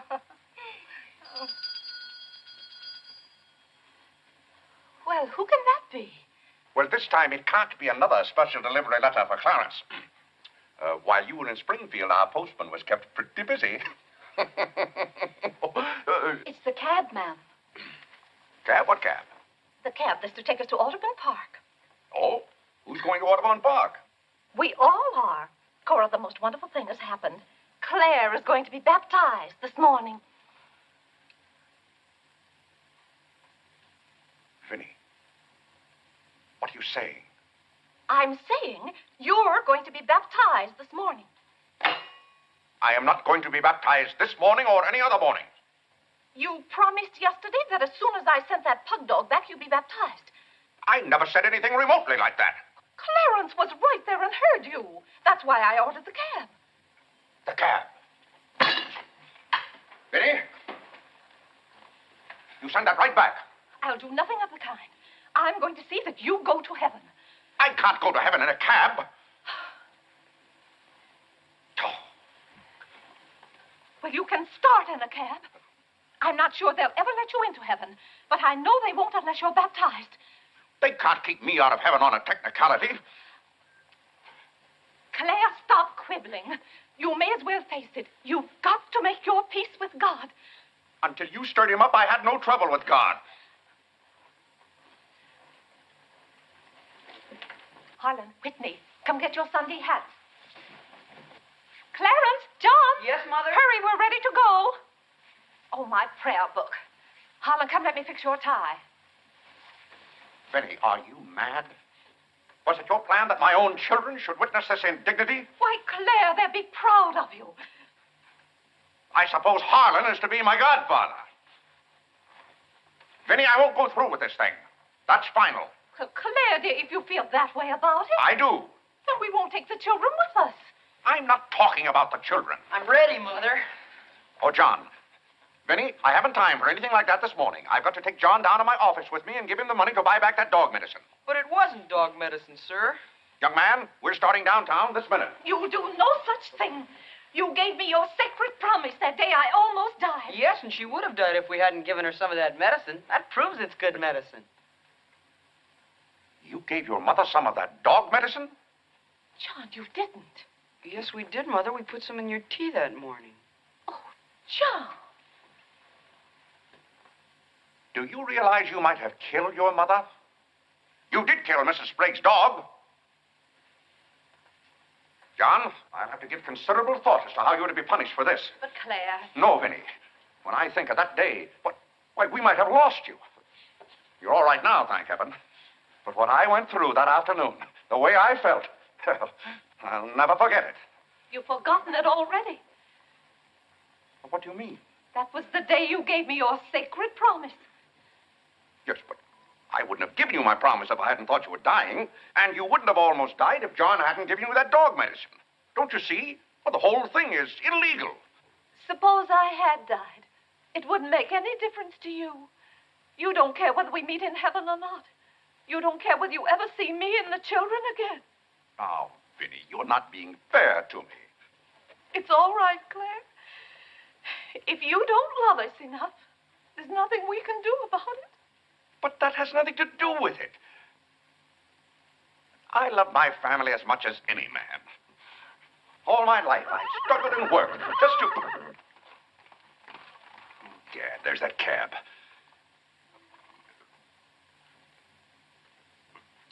Vinnie, you're not well enough to go all the way to Audubon.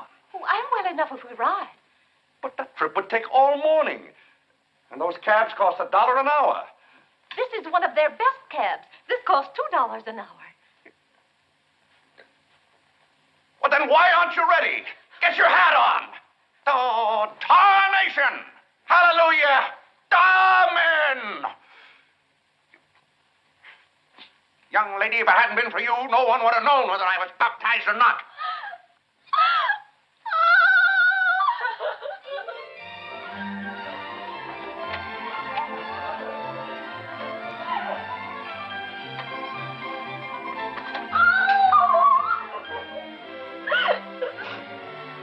Oh, Gad! Good morning, Mr. Day. Going to the office?